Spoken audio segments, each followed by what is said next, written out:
Assalamualaikum warahmatullahi wabarakatuh. Salam sejahtera untuk kita semua. Pada kesempatan kali ini saya akan memaparkan hasil presentasi untuk mata kuliah Matematika Ekonomi dan Bisnis dalam submateri diferensial fungsi majemuk. Sebelumnya izinkan saya memperkenalkan diri. Nama saya Timothy Prisantoso dan saat ini ada di program studi S1 PJJ Akuntansi Universitas Siber Asia.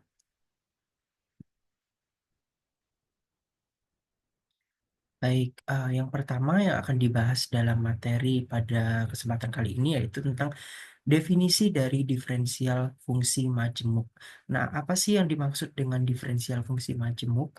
Secara definisi, diferensial fungsi majemuk adalah sebuah fungsi yang mengandung lebih dari satu variabel, maka turunannya akan menjadi lebih dari satu macam sesuai dengan jumlah macam variabel bebasnya.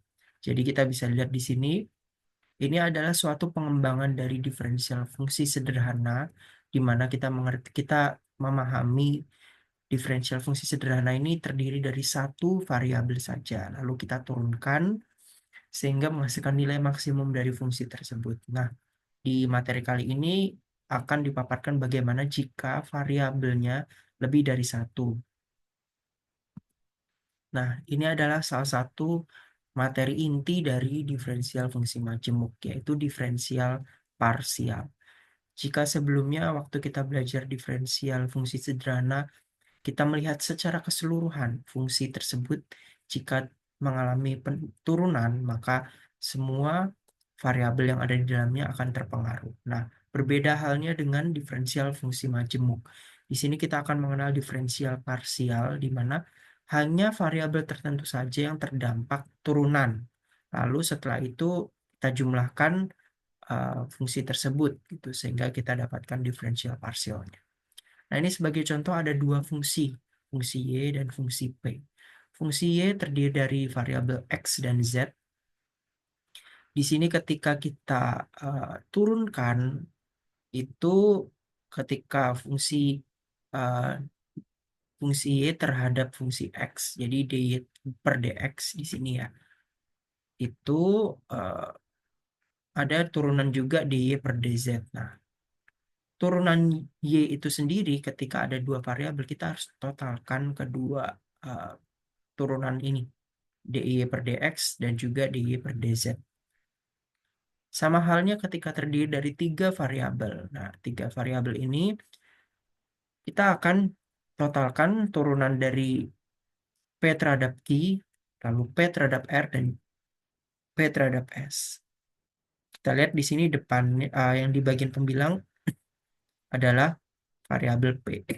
Sehingga uh, disesuaikan dengan semua variabel yang ada. Nah, kita bisa lihat di sini bahwa fungsi dy per dx, dy per dz, lalu dp per dq, dp per dr, dan dp per ds ini merupakan diferensial parsial. Jadi masing-masing dari fungsi ini adalah dinamakan diferensial parsial. Sedangkan dy dan dp di sini inilah yang dinamakan diferensial total. Nah, ini kita ambil salah satu contoh soal di mana ada soal terkait dengan diferensial parsial. Soalnya adalah Y sama dengan X pangkat 3 plus 5Z kuadrat min 4X kuadrat Z min 6XZ kuadrat plus 8Z min 7. Nah, ini kita lihat ada variabel Y, X, dan Z. Variabel fungsi Y di sini terdiri dari variabel X dan Z. Maka kita akan turunkan dari dua fungsi tersebut terhadap X dan juga terhadap Z. dy per dx, maka kita hanya lihat variabel X saja yang kita turunkan. Nah, kita lihat di sini X pangkat 3 ya. Ketika kita turunkan, maka 3-nya turun ke depan, X, lalu 3 pangkatnya dikurangi dengan 1. Maka 3X kuadrat. Lalu mana lagi yang ada variabel X? Ini kita bisa lihat 4X kuadrat Z. Maka angka 2-nya akan kita kalikan 4 sehingga hasilnya 8. pangkat X-nya berkurang 1 sehingga X dan Z-nya ini tetap tidak berubah. Lalu ada juga 6Z kuadrat. Karena ini X-nya pangkat 1, maka tidak terpengaruh apapun sehingga eh, variabel tersebut pangkat 0 sehingga sama dengan 1. Sehingga fungsi dy per dx adalah 3x kuadrat min 8xy xz min 6z kuadrat. Hal ini kita lakukan yang sama terhadap variabel z di sini. Sehingga hasilnya 10z min 4x kuadrat min 12xz plus 8. Nah, menghitung diferensial totalnya, kita totalkan dy per dx dengan dy per dz. Sehingga hasilnya seperti ini. Nah, kita lihat bahwa fungsi dari dy per dx dan dy per dz di sini masih bisa diturunkan secara parsial lagi, baik terhadap z maupun terhadap x. Nah, ini adalah contohnya. Ketika kita turunkan, ini turunan kedua ya. Jadi, dy per dx terhadap x. Jadi, yang x ini kita turunkan lagi, teman-teman. Nah, ini kalau kita turunkan lagi berarti 6x min 8. Oke, 8z di sini. Lalu ada dy per dz terhadap z. Maka kita lihat di sini.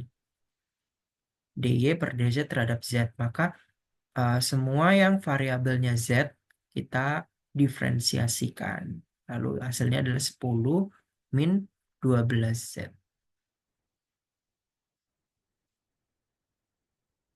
Nah, ini ada di bawah.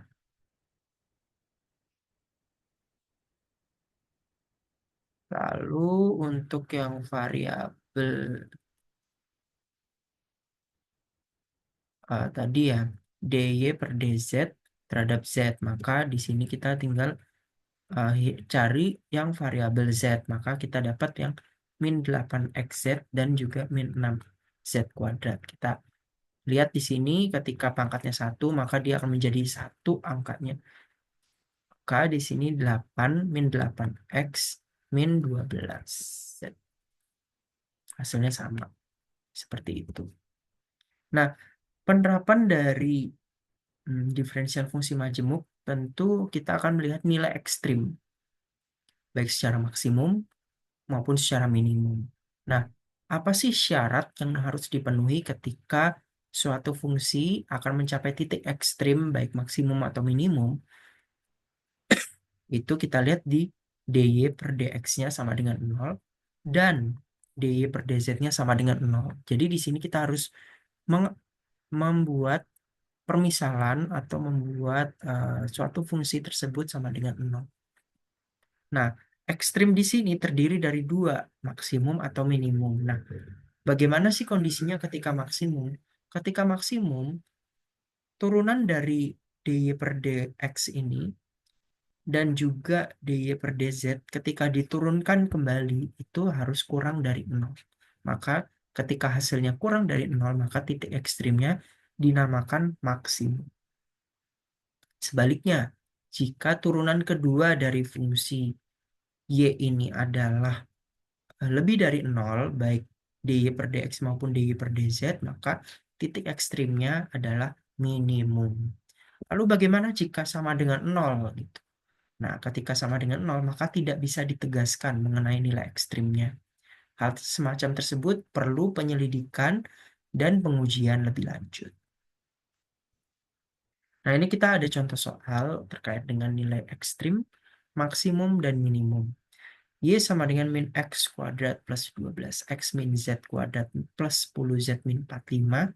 Di sini kita akan turunkan uh, di fungsi dy per dx, dy per dx. Maka kita harus lihat fungsi x-nya.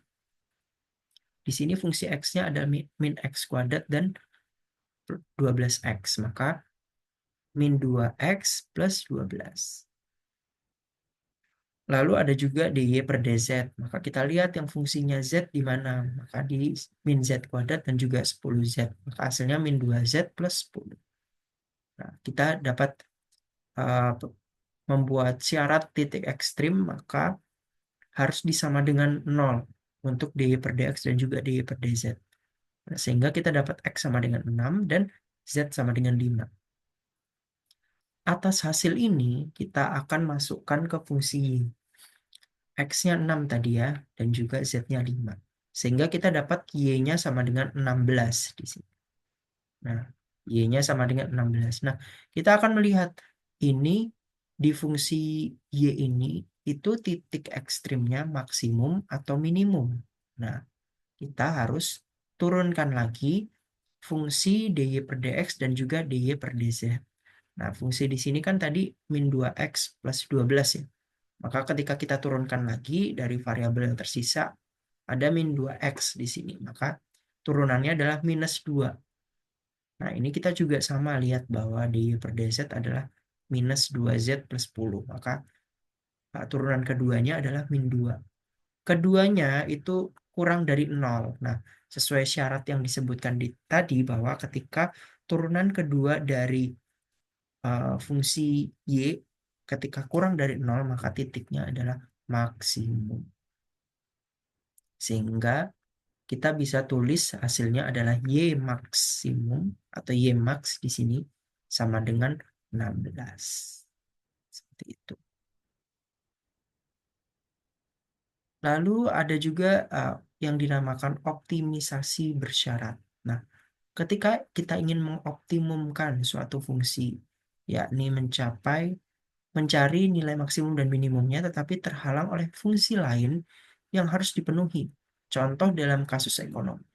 Ketika seseorang hendak memaksimumkan utilitas dan kepuasannya, tetapi terikat pada fungsi pendapatan. Nah, kita lihat bahwa tentu untuk memaksimalkan kepuasan harus disesuaikan dengan tingkat pendapatan dari individu tersebut. Nah, tentu ada constraint-nya ya untuk bisa mengukur seberapa utilize atau seberapa puas orang individu. Lalu sebuah perusahaan ingin memaksimumkan labanya, namun terikat pada fungsi produksinya. Nah, dalam optimisasi bersyarat, kita akan mengenal yang dinamakan pengganda Lagrange atau Lagrange multiplier. Nah, pengganda Lagrange merupakan metode penyelesaian menghitung nilai ekstrim suatu fungsi yang menghadapi kendala. Fungsi yang dioptimumkan ketika Z sama dengan fxy, serta syarat yang harus dipenuhi adalah ugxy, maka fungsi Lagrange-nya adalah f dalam kurung xy lambda sama dengan f xy ditambah lambda dikali g dikali g, fungsi g adalah xy. Nah, fungsi yang tadi kita bisa mencari nilai ekstrim dengan memformulasikan masing-masing derivatif parsial pertama. Fx dari variabel xy dan lambda ini harus sama dengan 0. Baik yang fx maupun yang fy.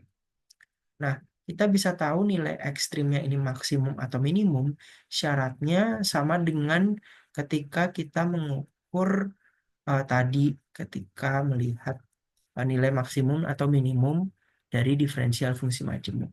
Nah, ketika fx-nya kurang dari 0 dan fy-nya kurang dari 0, maka titiknya adalah maksimum.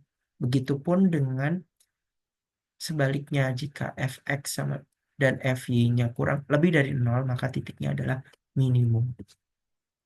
Kita akan coba contoh soal di sini. Pengganda Lagrange, tentukan nilai ekstrim z dari fungsi z sama dengan 2x plus 2y dengan syarat x kuadrat plus y kuadrat sama dengan 8. Jelaskan jenis nilai ekstrimnya. Nah, ini kita bisa elaborasi terkait dengan fungsi Lagrange. Tadi kan rumusnya fx y plus lambda gxy. Nah, kita bisa masukkan dari dua persamaan berikut. Maka f sama dengan 2x plus 2y plus lambda dalam kurung x kuadrat plus y kuadrat min 8. Karena di sini syaratnya harus kita sama dengan 0. Nah, dari fungsi ini kita bisa asosiasikan perhitungannya. Maka 2x plus 2y plus lambda dikali x kuadrat, lambda x kuadrat, plus lambda dikali y kuadrat, lambda y kuadrat, lambda dikali minus 8, minus 8 lambda. F ekstrim ketika turunan dari F ini sama dengan 0. Maka kita bikin Fx. Fx adalah ketika fungsi X-nya ini kita turunkan. Semua yang variabelnya X ini kita turunkan. Maka kita dapat hasilnya adalah 2 plus 2 lambda X. Nah, ketika kita sama dengan 0, maka kita akan dapat lambdanya adalah minus 1 X. Ini juga kita lakukan dengan hal yang sama terhadap Fy atau fungsi F dengan variabel Y. Kita dapat 2 plus 2 lambda Y sama dengan 0. Kita dapat lambdanya adalah minus 1 Y. Nah, atas fungsi pertama dan kedua di sini ya, ini kita bisa lihat bahwa lambda sama dengan minus 1 X dan minus 1 Y. Sehingga kita bisa dapat hasilnya adalah X sama dengan Y di sini. Nah, yang sebelumnya disebutkan bahwa x kuadrat syaratnya x kuadrat plus y kuadrat sama dengan 8. Maka ketika kita misalkan x-nya itu sama dengan y, maka x kuadrat plus y kuadrat sama dengan 8. Nah, x-nya itu kita bikin y berapa? Maka y kuadrat plus y kuadrat sama dengan 8. Sehingga kita totalkan 2y kuadrat sama dengan 8, y kuadrat sama dengan 4, dan juga kita hitung nilai mutlaknya, sehingga kita dapat plus minus 2. Nah, karena y sama dengan plus minus 2, maka x juga sama dengan plus minus 2. Nah, nilai z tadi, kita bisa hitung. Z tadi kan minus 2x plus 2y. Maka kita bisa dapat hasilnya adalah z-nya plus minus 8. Nah, kita harus tahu ini nilai ekstrimnya maksimum atau minimum. Nah, kita tahunya dari mana? Tahunya dari mendiferensiasikan kembali fungsi fx dan juga fy-nya. Tadi kita dapat x-nya sama dengan 2, y-nya sama dengan 2, dan juga lambda-nya adalah min setengah. Maka kita akan turunkan fungsi x dan fungsi y yang kita hitung di awal tadi. 2 plus 2 lambda x dan juga 2 plus 2 lambda y. Maka kita dapat hasilnya adalah fx. X sama dengan 2 lambda dan juga fy sama dengan 2 lambda. Karena lambdanya adalah minus setengah, maka kita dapat hasilnya adalah untuk fx, x adalah min 1 dan juga fy-nya sama dengan min 1. Dengan hasil F-nya ini adalah kurang dari 0, maka nilai ekstrimnya adalah nilai maksimum. Nah, kita bisa notasikan atau tuliskan Z max di sini adalah 8, sesuai dengan perhitungan kita di awal. Seperti itu. Nah, di sisi lain tadi kan plus minus ya. Kalau misalnya X dan Y-nya adalah minus, maka kita dapat lambdanya adalah setengah. Ketika kita turunkan fungsi fxx dan fy-nya, maka kita dapat fungsi f-nya lebih dari 0. Nah, ketika lebih dari 0, maka nilai ekstrimnya adalah nilai minimum. Dengan notasi z min sama dengan minus 8. Nah, seperti itu. Jadi dalam satu fungsi itu bisa ada dua, ada nilai maksimum dan juga nilai minimum. Terlebih ketika hasilnya adalah plus minus. Nah, jadi kita notasinya jangan sampai salah, disesuaikan dengan syarat yang telah dipenuhi di turunan keduanya. Nah, selain pengganda Lagrange, kita juga ada yang dinamakan kondisi Kahn-Tucker. Nah, metode Kahn-Tucker merupakan pengembangan lebih lanjut dari model optimisasi bersyarat atau yang dinamakan yang tadi kita sebutkan tentang pengganda Lagrange. Jika dalam metode pengganda Lagrange, yang dioptimalkan adalah fungsi terhadap kendala yang berbentuk persamaan. Dalam metode Kahn-Tucker, yang dioptimumkan sebuah fungsi yang berbentuk pertidaksamaan. Nah, kalau yang tadi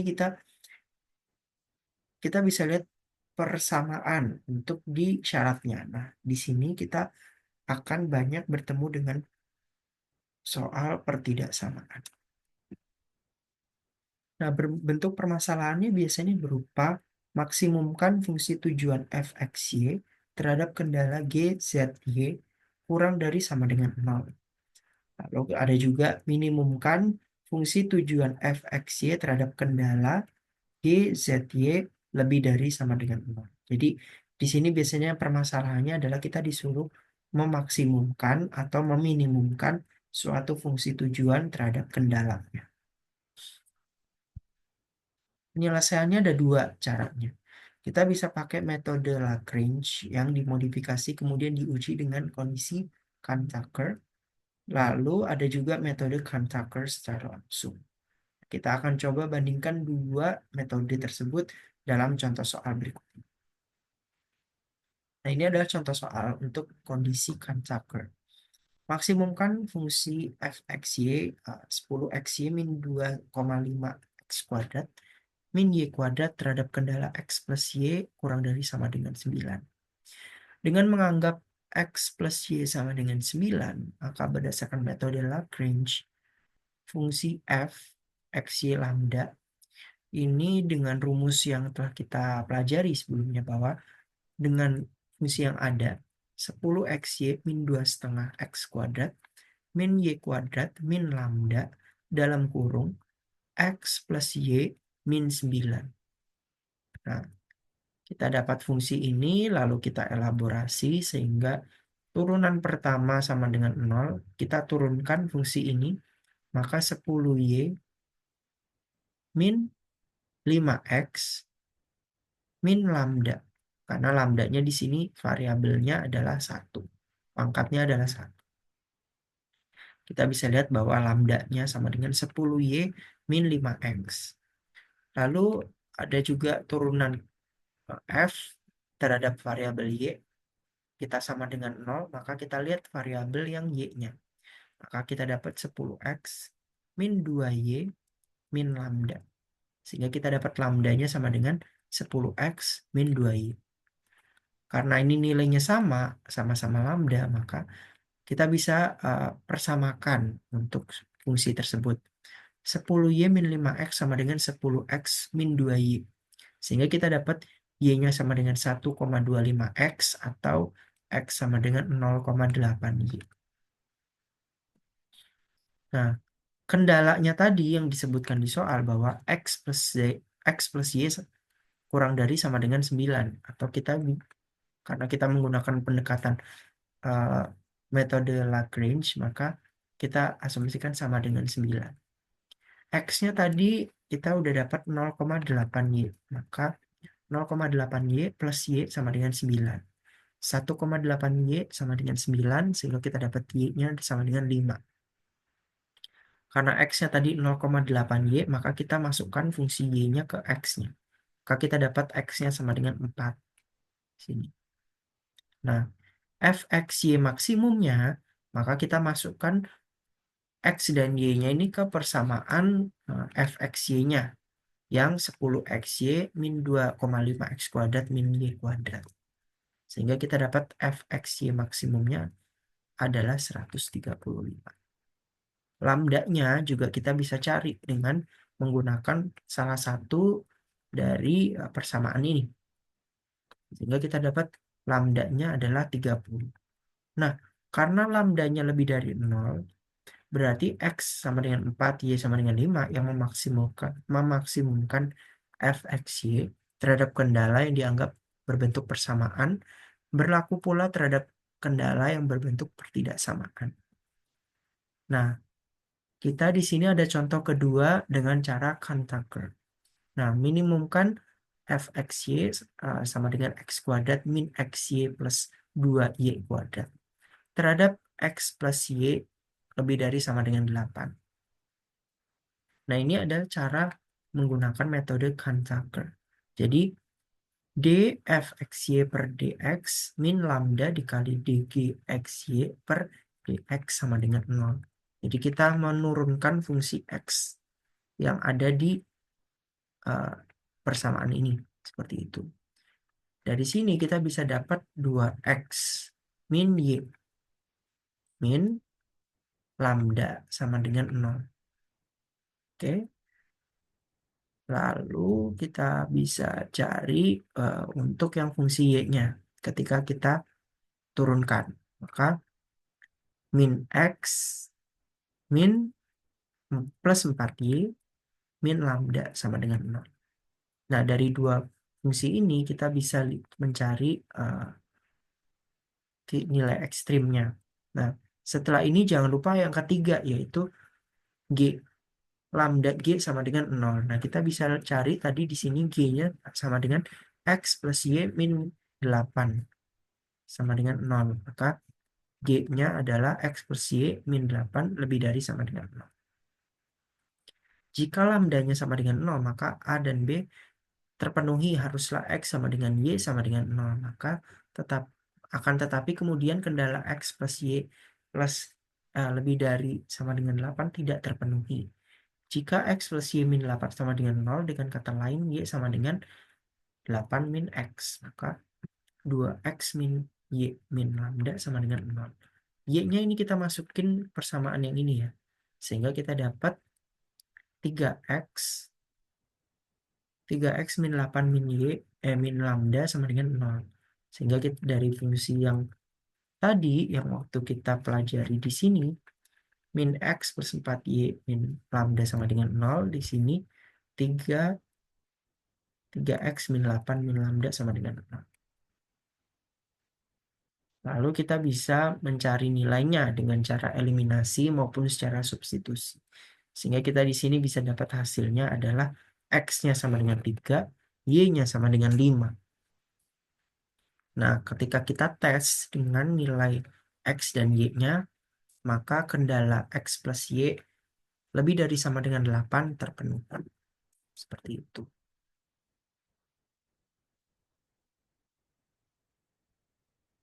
Baik, terima kasih atas perhatiannya. Sekian yang dapat saya sampaikan mengenai materi diferensial fungsi majemuk untuk mata kuliah Matematika Ekonomi dan Bisnis. Mohon maaf apabila ada salah-salah kata. Akhir kata, wassalamualaikum warahmatullahi wabarakatuh. Salam sejahtera untuk kita semua.